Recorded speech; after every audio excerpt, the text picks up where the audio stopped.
we have to find a way to change the situation.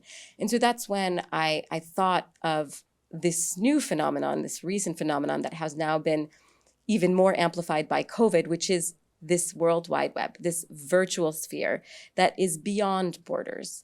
And so if Syrians cannot work in the local Lebanese economy, they can work in the virtual economy. And so it was a very simple idea that was also related to my experience wanting to practice my Arabic while I was in New York City, because I don't speak fluent Arabic, even though I'm Lebanese. And that's when it hit me, well, I can't go to Syria, learn Arabic, which is something I had always wanted to do for years, actually. But Syrians have come to Lebanon, and Syrians can also access this virtual economy. In fact, we live in something we call the era of the connected refugee. And smartphones are literally lifelines for displaced people. We have one of our tutors, one of our translators who's Rwandan. He's a refugee now in Kenya. He had a problem with his phone line, and we needed to sort that out immediately because that's how he gets his salary with the technology today there. So phones are a lifeline. The internet has provided a pathway to digital livelihoods and inclusion. And so the idea was that with all this in mind, we can create a program where people around the world who want to learn a language, they can learn that language with refugees who might not be allowed to work in the local economy, who are not integrated in the local context in which they are in. And by doing this, they're teaching their native language. They're also sharing their story. And that's where the psychology comes in, right? Because I had myself worked as a one-on-one tutor. I'm fluent in French and English, so I was able to teach French and English and vice versa. And so what I had realized is in the one-on-one setting, you really get to know the other. And the other thing we need to work on, and that's from the conflict resolution perspective, and that background is we need to change this narrative around refugees. We need to humanize refugees. We need to get to know them. We need to hear their story and stop being scared of them. And you can do that in this one-on-one setting. And you can do that when you're learning a language. So all of those experiences bundled together, and my background as a Lebanese who was extremely privileged, right? Because I consider myself extremely lucky. I consider my parents were very lucky to be able to come to the US and to be welcomed there. And that's very different today for so many. So that's how NaTakallam was born. And that's how all those different, my heritage, my background, my experiences gave birth to NaTakallam. I'd like to unpack a few points of what you just mentioned. So your parents were actually forced to flee from their native country of Lebanon to the US. So this refugee status, how much did that influence your childhood and adolescence, or how did that shape you as a person, your identity? And do you think this organization would have happened if you hadn't had that background? Probably not, right? Mm-hmm. My parents' background and growing up in New York, knowing that my cousins, my grandparents, my aunts and uncle were half the time in shelters, and that, this is what was going on in my country of origin, right? And that, we'd wake up one morning and my mom would tell me, a shell hit the apartment in the dining room, but luckily your grandparents were there. This really affected me. And there was this kind of dichotomy for me growing up in this the safety of being in the US, while knowing at the same time that this is what was happening for my family and for friends and for my Lebanese fellow citizens. And what's interesting is that my parents, they chose to leave the country. And it's being a refugee is a very specific definition in international law. So a refugee is actually given that refugee status, and they're not allowed to go back to their homeland because as a refugee, they're being granted asylum and they're getting benefits. And so my parents were not refugees; they were immigrants. So that was what was interesting is that was a time where they were allowed to come in as immigrants. My father was also doing his medical specialization in the US, but it was in a context of war. And so they chose to not move back to Lebanon to give birth and to raise us because the country was being bombed, and there was a civil war and an internationally influenced war as well, because the Middle East, unfortunately, always gets very complicated in its conflicts. But what was interesting is we could go back to Lebanon. And my parents made it a point to go back to Lebanon whenever the war wasn't too strong. And so there's sometimes pockets of stability in Beirut, et cetera. So also being able to go back regularly, and the choice that my parents decided to not turn their backs on Lebanon really contributed to all these factors, because also a lot of people, when they're leaving their country and their government has crushed them, a lot of refugees are leaving and they're fleeing their country, right? Their own government is crushing them. Lebanon was slightly different. It was a civil conflict between, related to religion and division, et cetera. So it was a different experience. And it's important to, understand that while we can talk about refugees in a large kind of in a monolithic sense, each one has such a unique experience as well. So, and that's also what it's so amazing to get to know them on a one-on-one basis and to hear their story and learn so much and be sensitized to so many different aspects of what it means to be fleeing conflict. Mm-hmm. You mentioned that initially the idea of NaTakallam came out of you wanting to study Arabic. Mm-hmm. But then, of course, there was a moment when you realized, gosh, this could be beneficial for more people.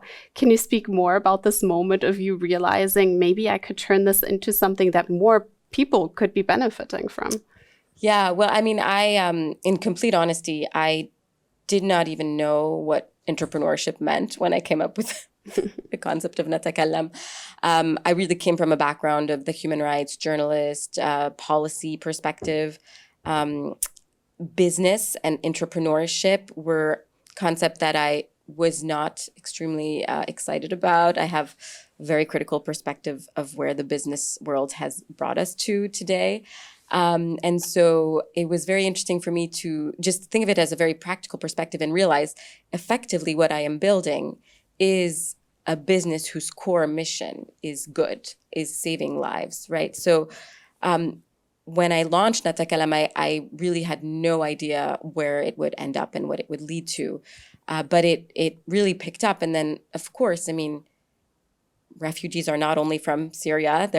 There's already, sadly, refugees across the Arab world and across the world in general, right? So that's what's interesting from NaTakallam's perspective, that it's scalable from both a language perspective, from a services perspective, because it's virtual, and because sadly there's millions of displaced people today who are highly skilled, highly talented, have access to the internet, and should be given the right to practice and access an income, at least through that medium. And so I always say that, today with COVID, we're talking about this whole digital nomadism phenomenon and people who can now work on the go from Bali or from, the Caribbean. And refugees are forced digital nomads. And so it's really important to include them in that space. Mm-hmm. Right. So eventually you wanted to expand to more countries to be able to ensure that you could help more refugees, connect more people. But in order to do the scale up, I'm thinking it wasn't just you. You had to hire a team to help you with this. Yeah. Can you speak a bit more about that as well? Yeah. So I always say NaTakallam happened by accident, and kind of the growth of it was a little bit also both a little bit by accident, but also strategic in the sense that we started with Arabic, and my co-founder studied with me at Columbia University, and that's where we had met. And so as we grew, of course, we needed to bring on other team members. And as we grew, we also were thinking from a current affairs perspective, what are the conflicts that are currently going on and that we feel we can actually contribute to? What are the areas that we are also familiar with from a cultural perspective, right? Because it is very important, especially in the humanitarian space, this concept of do no harm, of being sensitive to people's culture and backgrounds, to where they're coming from. So when we continued to grow and evolve, so we started with Syrians in Lebanon, and then Syrians from everywhere in the world were writing to us and asking if they could join our platform. Then the next thing we knew, we had non-Syrian refugees. We had Yemeni, Iraqi, Palestinians, Egyptian, who were also asking to join. So we kept developing our Arabic language offerings. And then we were working with Syrians in refugee camps in Greece, for example, and they were with Afghans, for example, Iranians. My co-founder is originally from Iran, so we felt that this was a part of the world that we were familiar enough with to be sensitive to what they're fleeing from, the politics, the religion, to launch that language. So we launched Persian with Iranian and Afghan refugees. And then we were looking at what was going on with Venezuela. Huge flow of especially middle-class refugees fleeing, displaced from Venezuela. And my co-founder and I have both experience in Latin America as well, and we speak Spanish. So then we thought, let's explore that option. And of course, because we're an enterprise, you look at both the demand and the supply, if you have to use that word. It's kind of, not the most, I feel sometimes uncomfortable with that term, but the reality is, we are not a charity. We are a self-sustainable organization who aims to make impact through selling a service that is demanded by language learners around the world, by companies who need translation services, by schools and universities who want to bring enriching, powerful language and cultural experiences to their students. So that demand reflects on what we can do from the impact perspective. So we also needed to realize, what are the languages in demand? What languages do people around the world want to learn?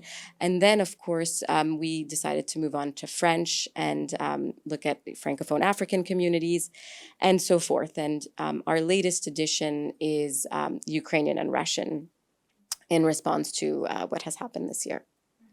Yeah.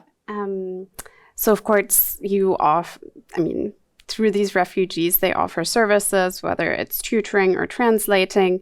And in that process, you're offering a job. It might seem obvious to you, but could you maybe explain why it's better to give a job versus financial support or aid in kind to these people? So first of all, if I go from a macro level, the crises in our world are so tremendous. We are lacking funding for every single one of them, every single major issue. So funding is just in and of itself a problem to tackle such global issues. So that's why we need to turn towards self-sustainable ways and answers to the problems. Now, from a smaller level, micro level, at the level of the individual, unfortunately, our world today looks down at refugees, and we have this stereotype of who they are. And refugees are there's 100 million forcibly displaced persons today. There's a whole variety and background of profiles, and there's many of them who are extremely skilled, highly talented, have much to offer us. And what they have the most, in my opinion, to offer us is their stories of resilience, courage, and just overcoming such incredible challenges and barriers in their life. And so we really came from a perspective that, if you can't exert your skills and your talent and you're just receiving aid, that is a little bit weakening, and eventually you just feel worthless, right? And it's when you're actually teaching your language, teaching your culture, that's actually much more empowering and has dignity, and it gives a lot of individuals who've lost so much a restored sense of dignity and purpose. Right, and what you were saying earlier about this giving a personal face to a refugee, right? Lots of people read about refugees or see about them in the news, but they don't have a person in mind. Yeah. And this program connects two individuals to each other. I think, unfortunately, we only have time for one more question. So I'd like to ask you where you see the future of NaTakallam. I mean, the future and the dream for NaTakallam is, to just continue to grow, to continue to expand in our languages, to tackle other regions, to support refugees from other parts of the world, and to find a way for everyone to find their services and their language needs in NaTakallam, whether you're a language learner, whether you're a company and you need translation services, whether you want to inspire your workspace with the stories of refugees through more storytelling. So we just really hope to keep growing in that direction. Thank you so much for this Thank you. very inspiring conversation. And to our online audience, you can stay on Zoom and the next talk will begin in 5 minutes' time.